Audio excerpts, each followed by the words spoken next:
Well, I thought I had to stop there, but Jessie L. Weston's From Ritual to Romance, Chapter 10, The Secret of the Grail, 1, The Mysteries.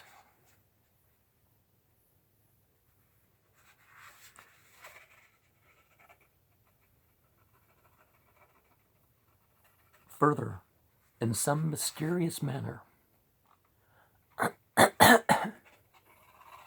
the fate of the initiate was connected with and dependent upon the death and resurrection of the entity.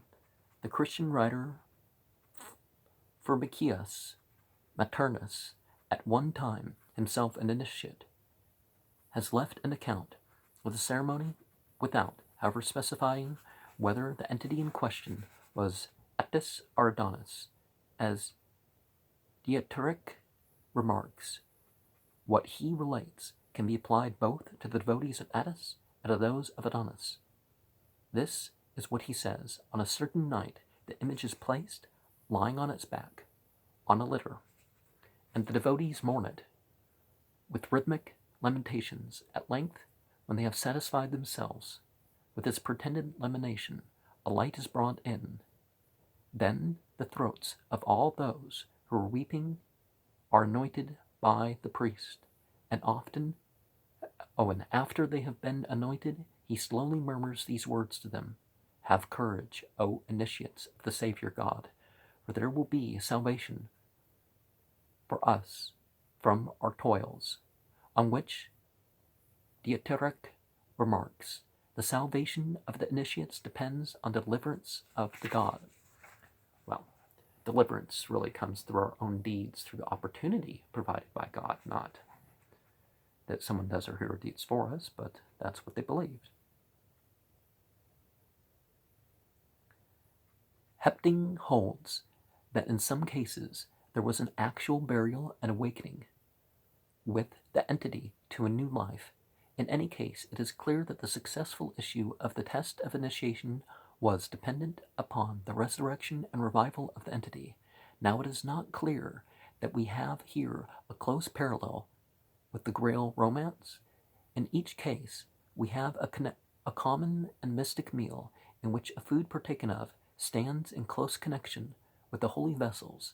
In the Attis feast, the initiates actually ate and drank from these vessels. In the romances, the Grail commonly never actually eat. The Grail community never actually eat from the Grail itself, but the food is, in some mysterious and unexplained manner, supplied by it. In both cases, it is a Lebens spice, a food of life. This point is especially insisted upon in the Parzival, where the Grail community never became any older than they were on the day they first beheld the talisman.